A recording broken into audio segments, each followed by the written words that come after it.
Hello, my dear friends. Today we have again come to the point that why is catching these points. Okay. The initial submit create some problems. आ, ठीक है। एक बार फिर से मुलाकात होती है और जिंदगी है तो कई बार मुलाकात होगी। मुलाकात का दौर तो चलता ही रहेगा। सूरज डूबता है, उगता है, उगता है, डूबता है, सब चलते रहता है। तो आज हम लोग एक नए टॉपिक को स्टार्ट करने का प्लान बनाया हूँ। पहले तो मैं सोच रहा था कि आपको सेशन ट्रायल के बाद सेशन ट्रायल को एक बार फिर से पढ़ाऊं, वारंट संबंध से समरी सब कुछ डिटेल में पढ़ाते जाऊं, लेकिन फिर मुझे लगा कि नहीं मुरारी, ये टाइम सब कुछ पढ़ाने का नहीं है। एक सिलेबस भी कंप्लीट करने का है। अदरवाइज स्टूडेंट्स अभी तो फिलहाल तारीफ करेंगे, कल को तुरंत कंप्लेन कर देंगे कि सर ने सारा सिलेबस कवर ही नहीं कराया। तो हमने सोचा कि एक टाइम पीरियड है, तो इस टाइम पीरियड में पहले सिलेबस पर फोकस करते हैं, बाकी चीजें हम ध्यान में रखेंगे आगे। तो हमने देखा कि जब हम यूनिट 6 आपको डिस्कस कर रहे थे, तो यूनिट 6 में एक जो ट्रायल था, तो ट्रायल में एक पॉइंट था सेक्शन 225, 226, 230, 231, 233, 234। तो हमने कल इसको डिस्कस किया। और इसमें जब टॉपिक वाइज जाएंगे तो फर्स्ट टॉपिक पर ही लिखा हुआ था differences among warrant summons and summary trial. तो आज हम आपके सिलेबस के हिसाब से पढ़ाएंगे और छठे यूनिट का आपका ये पार्ट ए है। तो इसको हम स्टार्ट करेंगे differences among warrant and summons. Regarding the competitive point of view, every times, sometimes it is asked in the written and sometimes it is asked in the interview. That's why you should always try to understand what is the differences between the summons and session trial, summons and warrant cases. Here is that if you see the differences, if you see the footnote, I have also mentioned the footnote. If you see the footnote says that in the UP judiciary, this was asked. When it was asked in the UP judiciary, 2016, question number 8 was that distinction between trial of summon cases and warrant cases. तो हम इस तरह से देख रहे हैं कि आपके सिलेबस में जो चीज है, जो आप सेमेस्टर के लिए पढ़ रहे हैं, उसी को आप कंपटीशन के लिए भी पढ़ना है। तो इसीलिए कभी आप ये मत सोचा करिए कि हमें सेमेस्टर के लिए अलग से पढ़ना है और कंपटीशन के लिए अलग से पढ़ना है। नहीं, ऐसा नहीं होता है। आप सेमेस्टर के लिए पढ़िए, बस ये ध्यान में रखिए कि जो सेमेस्टर के लिए पढ़ रहे हैं उसी को 3 साल बाद जा करके हमें जुडिशरी का एग्जाम देना है या बाकी चीजों का हमें एग्जाम देना है। तो आपने देख लिया कि आपके सिलेबस में भी यही टॉपिक है, difference between summons cases and warrant cases. और जुडिशरी में भी कई साल पूछे गए हैं, लेकिन टाइम लिमिट की वजह से हमने यहाँ पे एक ही ईयर लिखा है, बाकी मैं ऑलरेडी लिख चुका हूँ। तो जब हम डिफरेंस में जाएंगे तो 3 पॉइंट इस पे, the difference on the 3 points. और एक बात और, अगर किसी भी स्टूडेंट्स को अगर हिंदी में समझने में प्रॉब्लम आ रही होगी कभी भी, तो बता देना, मैं दोबारा भी इंग्लिश में तैयार कर सकता हूँ। क्योंकि आपके सेक्शन में मैक्सिमम बच्चे हिंदी में कंफर्टेबल रहते हैं, मैक्सिमम का 99.9% बच्चे हिंदी में कंफर्टेबल रहते हैं। तो वैसे ही मैं इसीलिए हिंदी में पढ़ा रहा हूँ, लेकिन कभी भी कोई दिक्कत आए या आप सीआर को या किसी को बोल दीजिए, मैं उसको तुरंत चेंज कर दूंगा। तो हम डिस्कस करेंगे। इसमें 3 टॉपिक हमने बना रखा है, 3 पॉइंट हमने मेंशन कर रखा है। तो 3 पॉइंट में जब आप देखेंगे तो पहला पॉइंट तो हमारा ग्राउंड है, जिसको हम बेसिस कहते हैं। किस बेसिस पर हम इसको डिफरेंस करेंगे। देखिए, बेसिस बहुत ही इंपॉर्टेंट होता है, क्योंकि बेसिस से अगर आप याद कर लेंगे, एक हेडिंग वाइज होता है, तो बाकी चीजें तो एग्जाम में ऑटोमेटिक लिख लेंगे। तो बेसिस होता है। और दूसरा हम कंपेयर किस में कर रहे हैं, एक साइड में सम्मन केस है और दूसरे साइड में हमारा वारंट केस है। तो इस तरह से हमने देख लिया 3 पॉइंट को। बेसिस है, किस बेसिस पर हम डिफरेंस करेंगे, किनके किनके बीच में करेंगे, तो summons cases and warrant cases. अब हम आते हैं बेसिस क्या है। पहले पॉइंट को हम प्रोविजन को ही ले लेते हैं। जब हम प्रोविजन को बेसिस बना करके चलते हैं, तो प्रोविजन में हम देखते हैं कि 2W डिफाइन द वर्ड सम्मन केसेस। 2W डिफाइन द सम्मन केसेस। तो सम्मन केसेस क्या होता है, एक लेमैन की भाषा में कहता है कि जो वारंट केसेस नहीं है वही सम्मन केसेस हैं। तो वारंट केसेस क्या है, वारंट केसेस वे हैं जो कि आइदर डेथ सेंटेंस से पनिशेबल हो या लाइफ इम्प्रिजनमेंट से पनिशेबल हो या एक्सीडिंग 2 ईयर से पनिशेबल हो। इसका मतलब ये हुआ कि जो 2 साल तक का पनिशेबल हो या 2 साल से कम का पनिशेबल हो, वह सम्मन केसेस आएंगे। तो हमने देखा कि सम्मन को कहाँ डिफाइन किया गया, तो सम्मन को हमें 2W में डिफाइन किया गया है। तो सम्मन केसेस क्या होते हैं, तो इसमें लिखता है, वर्डिंग यूज करता है कि summons cases are those cases, summons cases are related to those offences which are not warrant cases. In this way it becomes very clear regarding these points। और वारंट केसेस क्या होते हैं, warrant cases वे cases होते हैं जो उन offences से related होते हैं जो कि डेथ सेंटेंस, लाइफ इम्प्रिजनमेंट या एक्सीडिंग 2 ईयर से पनिशेबल होते हैं। तो इस तरह से हमने इनके डिफिनीशन को डिफरेंस कर लिया। अब डिफिनीशन को डिफरेंस करने के बाद हम आते हैं आपको ट्रायल, क्योंकि मेनली हम क्या करते हैं, इनको हम क्या पढ़ रहे हैं, ट्रायल के पर्पज से पढ़ रहे हैं। देखिए स्टूडेंट्स, इसमें बहुत ही कंफ्यूज रहता है, एक दो वर्ड होते हैं, सम्मन केसेस और सम्मन्स एक अलग अलग होते हैं। आपको जो डिफाइन किया गया है डब्ल्यू में या यक्स में, वो सम्मन डिफाइन नहीं किया गया है, सम्मन्स डिफाइन नहीं किया गया है। क्या डिफाइन किया गया है, सम्मन्स केसेस डिफाइन किए गए हैं। और अगर आप देखेंगे कि यक्स में तो वारंट डिफाइन नहीं किया गया है, वारंट केसेस डिफाइन किया गया है। तो आप कहेंगे सर वारंट केसेस और सम्मन केसेस में अंतर क्या होता है। देखिए बताओ, टेक्निकल पॉइंट ये है कि सम्मन्स के दो मीनिंग निकलते हैं। जब हम सिंपल सम्मन्स कहेंगे तो सिंपल सम्मन्स जो होते हैं, कोर्ट एक नोटिस की तरह यूज करता है, सम्मन इशू करके देता है कि आपको इस पार्टिकुलर डेट पे प्रेजेंट होना है। तो जब उस पार्टिकुलर डेट पर जब आपको प्रेजेंट होना है तो क्या कहलाता है, सम्मन्स होते हैं। इसके दो मेथड होते हैं, इस पर्पज के लिए कोर्ट दो यूज करता है, कभी कभी सम्मन यूज इशू करता है और कभी कभी वारंट इशू करता है। तो कब सम्मन इशू होगा, कब वारंट इशू होगा, ये सब अलग प्रोसीजर है। जैसे मान लीजिए कि ये सम्मन्स का अगर एग्जांपल लेते हैं, सम्मन्स का, सम्मन केसेस नहीं, तो हमें आपको चैप्टर 6 में सेक्शन 61 से स्टार्ट है इसमें कि फॉर्म ऑफ सम्मन्स क्या होगा, सम्मन्स कैसे सर्व होगा, क्या लिखा जाएगा, तो ये सब चीजें सम्मन्स के बारे में चैप्टर 6 बता रहा है। सेक्शन 61 सम्मन्स के बारे में बता रहा है, सम्मन्स केस के बारे में नहीं बता रहा है। और उसी तरह से जब वारंट देखेंगे तो सेक्शन 70 से वारंट स्टार्ट होता है, तो वहां पे वारंट केस के बारे में नहीं बता रहा है, वारंट के बारे में बता रहा है। तो हमारे कहने का मतलब होता है कि सम्मन वारंट जो होते हैं, अगर सिंपल हम कहेंगे सम्मन इशू हुआ है, सम्मन इशू हुआ है मतलब कोर्ट ने इसको एक नोटिस की तरह होता है, इसमें पार्टिकुलर कंटेंट होते हैं, उसमें इसका मतलब ये होता है कि आपको उस पार्टिकुलर डेट पर आपको प्रेजेंट होना है। अगर वारंट लिखा गया है कि अगर फलाना के व्यक्ति, इन पार्टिकुलर व्यक्ति के खिलाफ वारंट इशू हुआ है, इसका मतलब ये हुआ कि आपको वहां पे सिर्फ बुलाया ही नहीं गया है, वहां पे पुलिस अथॉरिटी को अथराइज कर दिया गया है कि आपको जाए पकड़ करके लेकर के आ जाए। तो ये सम्मन और सम्मन्स और वारंट जो होते हैं, ये कोर्ट इशू करती है। क्यों उसी इशू करती है कि पार्टिकुलर डेट पर आप आए और प्रेजेंट हुए। लेकिन जब सम्मन्स केसेस कहते हैं या सम्मन्स केस कहेंगे या वारंट केसेस या वारंट केस कहें, तो उसका मतलब हमें ट्रायल के पर्पज से लेते हैं कि वहां पे उन ऑफेंसेस का ट्रायल कैसे होगा। तो आप हमेशा ध्यान में रखना कि सम्मन्स केस वर्ड यूज किया जा रहा है। आपसे सम्मन क्वेश्चन क्या है, सम्मन केसेस और वारंट केसेस का डिफरेंस है कि सम्मन एंड वारंट का डिफरेंस है।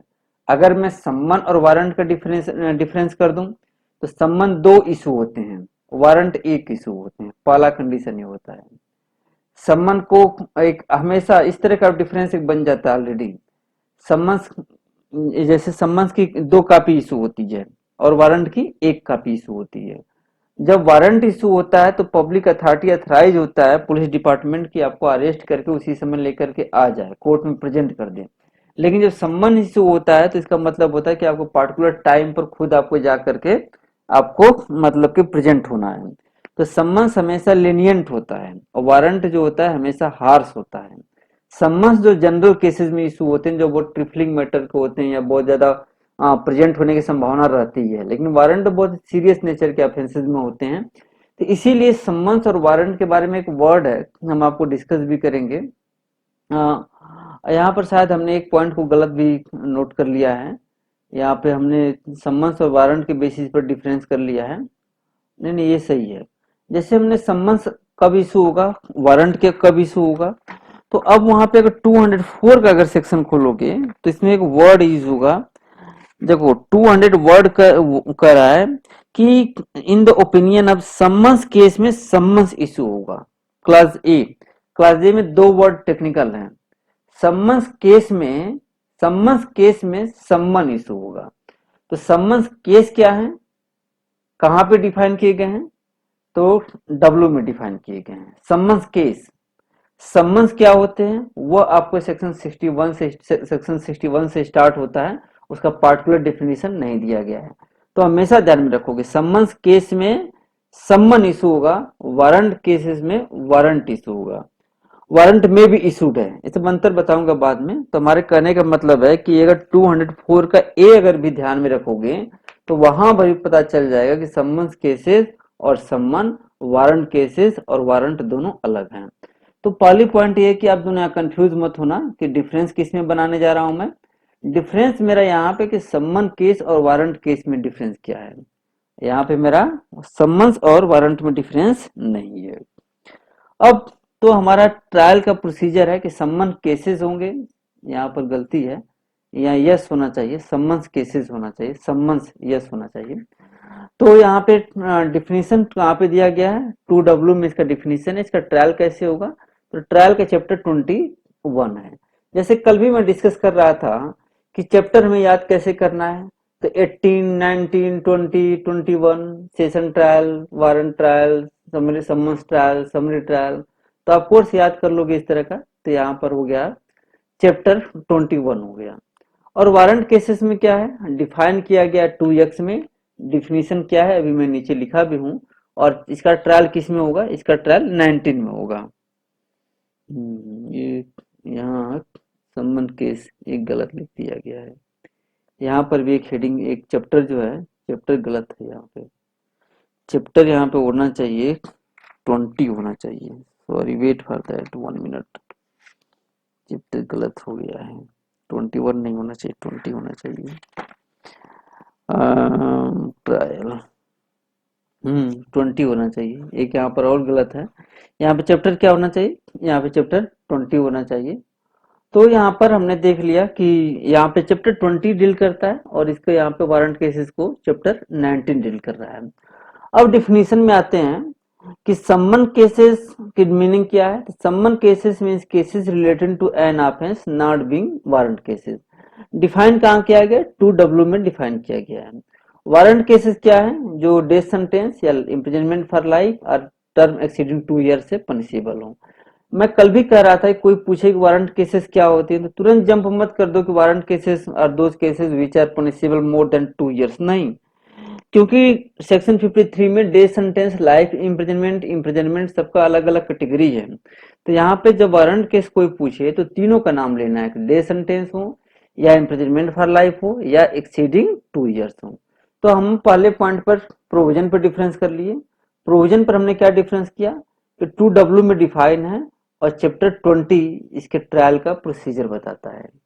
वारंट केस है, वारंट केस 2x में डिफाइन है और इसका जो ट्रायल का प्रोसीजर है वह चैप्टर 19 में डिफाइन किया गया है।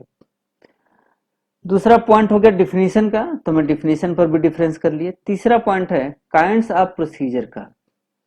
अब काइंड्स ऑफ प्रोसीजर में जब हम जाएंगे तो यहाँ पर एक अलग पॉइंट आता है। काइंड्स ऑफ प्रोसीजर में जब जाएंगे तो सम्मन्स केस का कोई प्रोसीजर, मतलब एक ही प्रोसीजर है। वह प्रोसीजर सिंपल सा 251 से लेकर 259 तक मेंशन किया गया है। इसका मतलब है कि सम्मन्स केसेस में चाहे पुलिस रिपोर्ट हो, चाहे कंप्लेंट हो, किसी भी तरह का मैटर हो, वहां पे जो ट्रायल होगा वो एक ही प्रोसीजर फॉलो होगा। क्योंकि देखो सम्मन केसेस में भी पुलिस रिपोर्ट फाइल हो सकती है, सम्मन केसेस में भी एफआईआर हो सकता है। क्यों, क्योंकि 154 कहता है कि कॉग्निजेबल केसेस में, अब कॉग्निजेबल केसेस में एफआईआर हो सकती है। तो कॉग्निजेबल ऑफेंसेस चाहे सम्मन केसेस हो, चाहे वारंट केसेस हो, कंपाउंडेबल हो, नॉन कंपाउंडेबल हो, ऐसा वहां पे कोई कंडीशन नहीं है। तो हमारे कहने का मतलब है जो 251 का प्रोसीजर है यहाँ पे सम्मन्स केस, चाहे वो पुलिस रिपोर्ट उसमें सबमिट हुआ हो, चाहे कंप्लेंट सबमिट हुआ हो, चाहे मजिस्ट्रेट सुओ मोटो कॉग्निजेंस लेकर के प्रोसीडिंग स्टार्ट किया हो, किसी भी तरह का मैटर हो, प्रोसीजर यहाँ पे एक ही फॉलो होगा 251 से लेकर के 259 तक। लेकिन जब हम यहाँ पर आएंगे वारंट केसेस में, तो वारंट केसेस में दो तरह के प्रोसीजर हैं। पहला प्रोसीजर ये बताता है कि जहां पर पुलिस रिपोर्ट सबमिट हुई है, तो पुलिस रिपोर्ट जनरली कहाँ सबमिट होती है, जो हीनस टाइप के जो क्राइम होते हैं वहां पे पुलिस रिपोर्ट सबमिट होती है। अब उस मामले में यहाँ पर कह रहा है कि जब पुलिस रिपोर्ट सबमिट होगी तो उसका प्रोसीजर क्या होगा। उसका प्रोसीजर ये बता रहा है कि उसका प्रोसीजर सेक्शन 238 से लेकर के 243 तक एंड 248 से 250 तक। देखो यहाँ पे 248 से 250 कॉमन है, तो मतलब कि ये प्रोसीजर आपको फॉलो करना पड़ेगा। कब फॉलो करना पड़ेगा? तब फॉलो करना पड़ेगा जब केस इंस्टीट्यूट हुआ है पुलिस रिपोर्ट के बेसिस पर। जब केस किसके बेसिस पर रिपोर्ट हुआ है, पुलिस रिपोर्ट जब सबमिट हुई है, तब आपको प्रोसीजर फॉलो करना है। लेकिन जहां पर case instituted otherwise than on police report हुआ है, देखो हमेशा ध्यान रखो, otherwise than on police report लिखने का मतलब ये है, ये मत कहा करो कि cases instituted on the police report and cases instituted on complaint. नहीं, अगर सेकेंड पार्ट को कंप्लेंट कर दोगे तो इसका मतलब वो जो सुओ मोटो से जो ट्रायल होता है, सुओ मोटो से कॉग्निजेंस लेकर ट्रायल होता है, या जहाँ इन्फॉर्मेशन थर्ड इन्फॉर्मेशन या कहीं अन्य सोर्स से इन्फॉर्मेशन मिला है, तो वो कहाँ जाएगा, उसका ट्रायल कहाँ होगा। इसीलिए हमेशा सबसे इंपॉर्टेंट वर्ड होता है otherwise than on police report. क्योंकि तुम लोग देखे होगे कि जब 190 में डिस्कस कर रहा था तो उसके 3 क्लास थे, ए बी एंड सी, और टोटल कितने मैटर बन रहे थे? टोटल 4 मैटर बन रहे थे। तो पुलिस रिपोर्ट का बी बन रहा था, तो मान लीजिए कि ये बी हो गया। लेकिन ए और सी में 2 थे, टोटल 3 हो गए। तो 3 कहाँ कवर होंगे? Otherwise than on police report में कवर हो गए। हाँ, और इसका ट्रायल कैसे होगा? इसके ट्रायल में भी मैं अभी कहा हूं कि इसके ट्रायल में 240 से लेकर 244 टू 247, और ये जो 248 से 250 है कॉमन है।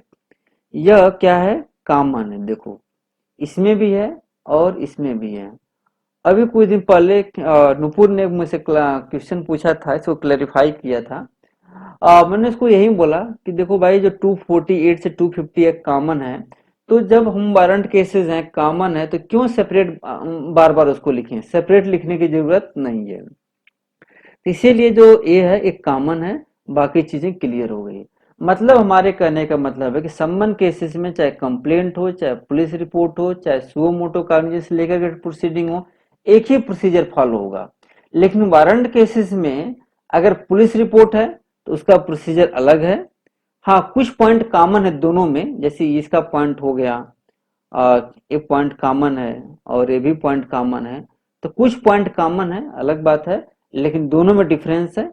इसीलिए इसका 238 से 243 तक का है, और यहाँ पे 244 से लेकर के 247 तक का है। तो अब ये हो गया, यहाँ पे एक कोई काइंड नहीं है, यहाँ पे 2 काइंड है। अब हम तीसरे पॉइंट पर डिफरेंस करते हैं। और जब तीसरे पॉइंट पर हम डिफरेंस करते हैं तो बहुत ही इंपॉर्टेंट चीज खुल करके यहाँ पे आती है। अब यहाँ पर आती है फ्रेमिंग ऑफ चार्जेस का इशू है। अब फ्रेमिंग ऑफ चार्ज में चार्ज फ्रेम करना कब मैंडेटरी है, कब डिस्क्रेशन है। एक बात और मैं बता दूं, जब शुरू में मैं एक डिस्कस कर रहा था कि whether framing of charge is necessary, तो हमने 4 पार्ट में डिवाइड किया था। एक तो था सेशन ट्रायल का, दूसरा था वारंट केसेस का। तो सेशन ट्रायल वारंट केसेस में चार्ज फ्रेम करना मैंडेटरी था, लेकिन समरी समन्स और समरी में डिस्क्रेशनरी था। डिस्क्रेशनरी का मतलब ये होता है कि कोर्ट चार्ज फ्रेम कर भी सकती है और नहीं भी कर सकती है, उसमें प्रोसीडिंग विसिएट नहीं होगी। लेकिन जहां मैंडेटरी होगा वहां प्रोसीडिंग विसिएट कर जाएगी। अब इसको हम लेते हैं, अब 251 को हम लेते हैं। अब हम यहाँ पे किस सेक्शन को लेते हैं? 251 को। 251 कहता है कि framing of charge is not necessary. What is necessary? merely stating particulars of offense will be sufficient। particulars of offense मतलब offense के बारे में जो कुछ भी हो उसको बता दो, जिससे कि वो समझ जाए, that is sufficient। तो यहाँ पे फॉर्मल चार्ज फ्रेम करने की जरूरत नहीं है। तो इसका मतलब ये नहीं हुआ कि आप चार्ज फ्रेम नहीं कर सकते हो, जजेस चार्ज फ्रेम कर सकते हैं। तो मेरा ये भी बेटर एक एडवाइस है जजों के लिए कि अगर इस मैटर में वो बेटर ये होगा कि चार्ज फॉर्मल चार्ज फ्रेम कर लें। अगर फॉर्मल चार्ज फ्रेम कर लेंगे तो न ही उनको प्रॉब्लम होगी फ्यूचर में, और न ही एक्यूड को किसी भी तरह के प्रॉब्लम होगी। यहाँ पर डिस्क्रिशन आपको दिया गया है, तो डिस्क्रिशन इसलिए दिया गया है कि जहाँ पे मैटर बहुत ही सिंपल हो और एक्यूड समझदार हो, सब कुछ समझता हो, वहाँ लिटरेट हो, पढ़ा लिखा हो, वहाँ कोई से प्रॉब्लम नहीं है वहां पर। लेकिन जहां पर एक्यूट इलिटरेट है, विलेज एरिया में है, उसे बहुत जानकारी नहीं है, अगर आप चार्ज यहाँ फ्रेम नहीं करोगे, डिस्क्रिशन तो है आप फ्रेम करें या ना फ्रेम करें, तो उस इलिटरेट व्यक्ति को एडवोकेट और उलझा देगा, उलझा करके और उसका मिसयूज करेगा। तो इस तरह से जो एक्यूड है एक्सप्लॉइट होगा। तो आपसे रिक्वेस्ट है कि भले ही डिस्क्रिशन हो लेकिन आप चार्ज फ्रेम करिए, फ्यूचर में कोई प्रॉब्लम नहीं होगी। जहां पर यहाँ पर एक डिस्क्रिशन है वहां पर एक मैंडेटरी है। अब देखिए मैंडेटरी 240 से लेकर 246 तक का कहता है कि यहाँ पे मैंडेटरी है। अगर यहाँ पे अगर चार्ज फ्रेम नहीं करेंगे तो ये प्रोसीडिंग विसिएट कर जाएगी। तो अब हमने देखा पहला डिफरेंस ये है कि यहाँ पे डिस्क्रिशन है, मतलब चार्ज फ्रेम भी कर सकते हैं और नहीं भी कर सकते हैं, लेकिन यहाँ पर चार्ज फ्रेम करना मैंडेटरी है। ठीक, हाँ, लेकिन डिस्क्रिशन है, इसके बावजूद भी कम से कम उसे पार्टिकुलर्स आपको इजी वे में बता देना चाहिए, समझा देना चाहिए। तो अब हमने देखा कि हमने तीन ग्राउंड पे डिफरेंस कर लिया, 4 पॉइंट पे। प्रोविजन क्या है? प्रोविजन सेक्शन 2W में डिफिनीशन है, और चैप्टर 20 यहाँ पे गलत लिखा गया है, सॉरी फॉर दैट, क्योंकि डेली तुम लोगों के लिए लिखता हूँ, इम्प्रूव करता हूँ, डेली पढ़ाता हूँ, तो इसलिए चांस गलत होने के चांस बहुत ज्यादा थोड़ा बहुत रहते ही हैं, ज्यादा तो नहीं। तो तुम लोग बता भी दिया करो कि सर यहाँ पे गलत है, मैं करेक्शन कर लूंगा, मुझे खुशी होती है कि तुम लोग मेरा हेल्प करते हो। तो यहाँ पर हो गया चैप्टर 20 हो गया। तो पहला प्रोविजन पर डिफरेंस है, दूसरा मीनिंग पर डिफरेंस है, तीसरा काइंड ऑफ प्रोसीजर पर है, चौथा हमने डिफरेंस फ्रेमिंग ऑफ चार्ज पर कर लिया। अब हम पांचवा डिफरेंस जो करेंगे बहुत ही इंपॉर्टेंट है। पांचवा क्वेश्चन इशू ऑफ प्रोसेस है। इशू ऑफ प्रोसेस का मतलब क्या होता है, ये मतलब कि रिमार्केबल पॉइंट है। इशू ऑफ प्रोसेस, जैसे कि हम 204 के अंतर्गत इशू ऑफ प्रोसेस का एक हेडिंग दिया हुआ है, वहां पे कहता है कि जैसे मान लीजिए कि आपने चार्ज फ्रेम कर लिया, जो भी हो, अगर व्यक्ति को बुलाना है कोर्ट में तो कैसे बुलाएंगे, क्या आपके पास मेथड है? तो उसके पास, कोर्ट के पास कई मेथड हैं, लेकिन उसमें दो मेथड सबसे इंपॉर्टेंट है, जिसमें कि सम्मन्स होते हैं और दूसरा वारंट होते हैं। तो देखिए सम्मन केसेस क्या होते हैं, जो कि बहुत ज्यादा सीरियस ऑफेंसेस नहीं है। अगर सम्मन केसेस और वारंट केसेस में कंपेयर करेंगे तो कंपेयर में हीनस कौन होगा? हीनस वारंट केसेस होगा। हाँ, हमने इसको अंतर इसलिए नहीं लिखा कि बहुत ही माइन्यूट था, इसलिए वो बहुत ही सिंपल था। तो एक आप कर सकते हैं कि जो वारंट केसेस होते हैं कि वो in comparison to summons cases, in comparison to warrant cases are not rigorous, not serious in this way. तो सम्मन केसेस सीरियस मैटर नहीं होते हैं, इसलिए सम्मन केसेस में प्रोसीजर ये है, रूल ये बनाया गया है, रूल ये बनाया गया है। रूल कहाँ पे लिखा गया है? 204 क्लास 1 सब क्लास ए में लिखा गया है। रूल क्या कहता है कि रूल कहता है कि सम्मन केसेस में सम्मन शैल बी इशूड। सबसे इंपॉर्टेंट क्या वर्ड है यहाँ पे? इंपॉर्टेंट वर्ड है कि summons shall be issued. Shall means it is a mandatory. आप जज हैं, सम्मन केस अगर आपके पास आया है तो सम्मन्स ही इशू करने हैं, क्योंकि सम्मन्स में अभी अभी आपको बता रहा था कि सम्मन्स केस, सम्मन जब इशू होते हैं तो वहां पार्टी को एक टाइम दिया जाता है कि फलाना पार्टिकुलर डेट को आप प्रेजेंट हो जाना। लेकिन वारंट केसेस होते हैं तो वहां पर पुलिस जाती है और अरेस्ट करके लेकर आ जाती है। तो सम्मन केसेस में जब अपॉर्चुनिटी मिलती है तो उसका डिफेमेशन नहीं होता है, वो पर्टिकुलर टाइम को जा करके चला, मतलब कि हियरिंग होती है, आ जाता है।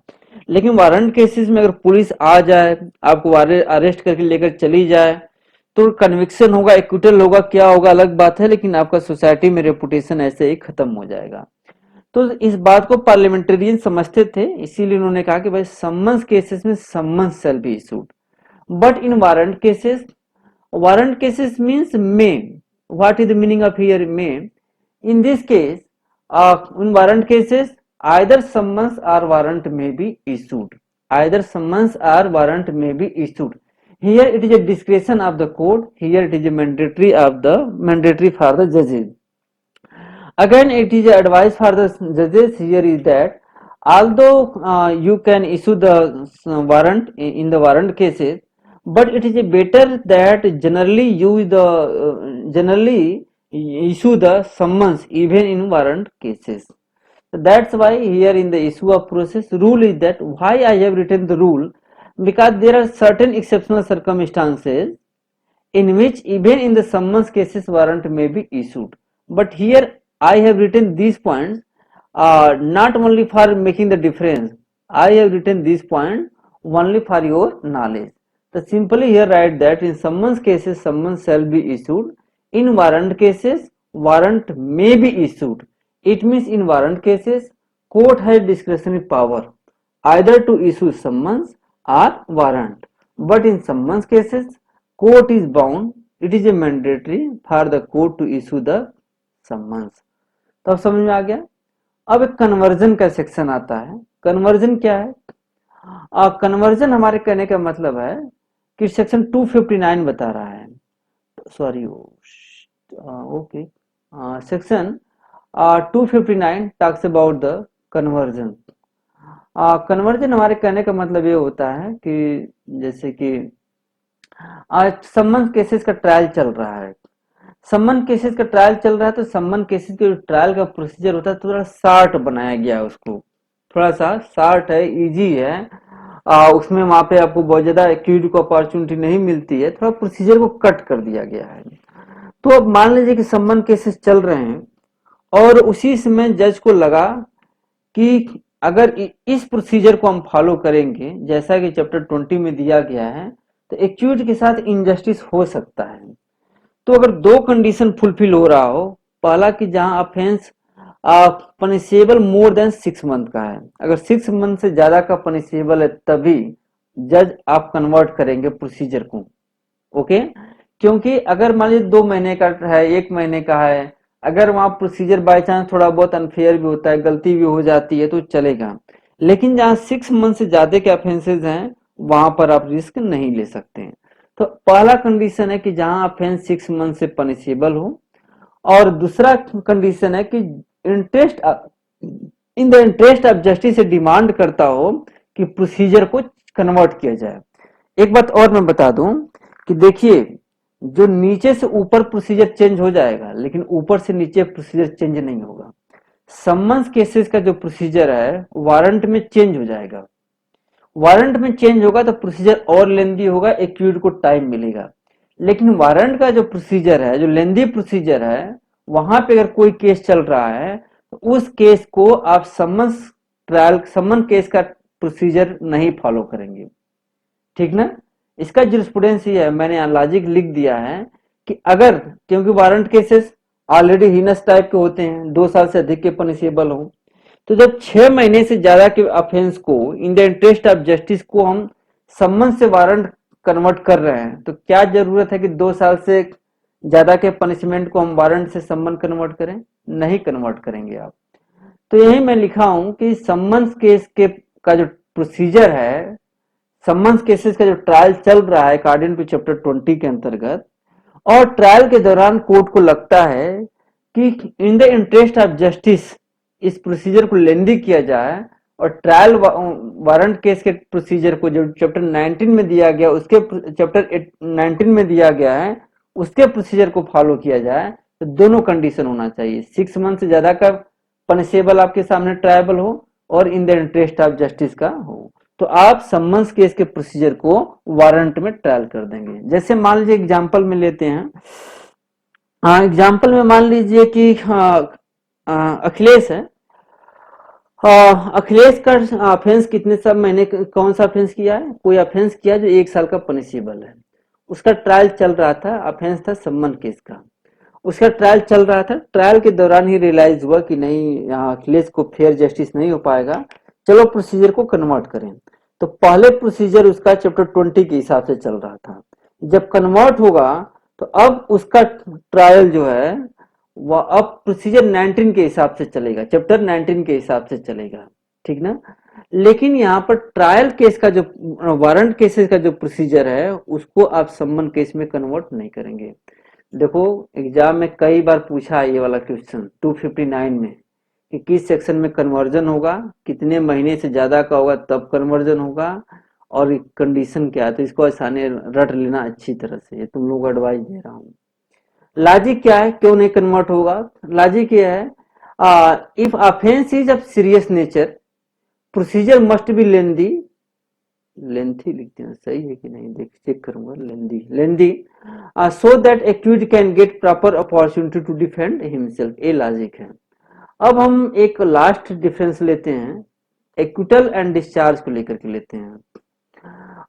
देखो जब प्रोसीजर, मान लीजिए कि प्रोसीजर चल रहा है और वहां पे जो कंप्लेंट करने वाला है बार बार उसे बुलाया जा रहा है, वो आ ही नहीं रहा है। जब नहीं आ रहा है तो क्या होगा, एक्विटल होगा, डिस्चार्ज होगा, क्या होगा?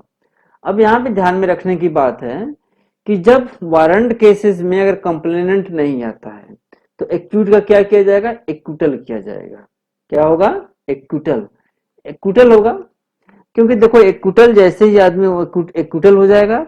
लेकिन अगर ये सेक्शन कौन सा कवर करता है, 256 कवर करता है। लेकिन अगर non appearance of complainant warrant cases में हो रहा है तो वहां पे डिस्चार्ज होगा। कौन सा ऑफेंस होगा, वहां पे डिस्चार्ज किया जाएगा, ऑफेंस नहीं होगा, वहां पे डिस्चार्ज होगा। अब एक्विटल क्या होता है, डिस्चार्ज क्या होता है? देखो जनरली एक्विटल जो होता है कि मतलब कि एक बार अगर एक्विटल हो गया तो आर्टिकल 20 क्लास 3 का, 20 क्लास 2 का बेनिफिट मिल जाएगा, डबल जीओ पार्टी का, और सीआरपीसी में सेक्शन 300 का बेनिफिट मिल जाएगा अगर एक्विटल होगा तब। अगर डिस्चार्ज होगा तो बेनिफिट नहीं मिलेगा। तो इसीलिए यहाँ पे सबसे इंपॉर्टेंट वर्ड है एक्विटल होगा, यहाँ पे डिस्चार्ज नहीं होगा, ठीक ना। सीआरपीसी कॉन्स्टिट्यूशन में इस पॉइंट को लेकर के अंतर है, मैं हमेशा डिस्कस करूंगा आगे भी। तो इस तरह से हमने आपको डिफरेंस बता दिया कि यहाँ पे क्या होगा 256 में, अगर आपने कंप्लेंट किया है वारंट केस में और आप कोर्ट में नहीं आती हैं तो आपके मैटर में एक्यूज का एक्विटल हो जाएगा। लेकिन अगर आप वारंट केसेस हैं अब नहीं आती हैं तो वहां पे एक्यूज का डिस्चार्ज होगा। इस तरह से हमने कितने डिफरेंस बना लिए, हमने आपको एक डिफरेंस बना लिया प्रोविजन के बेसिस पे, सेकेंड डेफिनेशन पर, थर्ड काइंड ऑफ प्रोसीजर पे, fourth framing of charge, fifth issue of process, six conversion and seventh is acquittal and discharge. तो इस तरह से हमने देख लिया। और एक एट्थ भी बना सकते हो कि summons cases, in summon cases are not much more heinous and warrant cases are heinous uh, uh, in comparison to the warrant cases। तो थैंक्स, और आगे भी कोई करेक्शन होगा तो मिलते रहना, बताते रहना तुम लोग, और तुम्ही लिए के लिए अपडेट कर रहा हूँ। चलो okay bye, enjoy your life.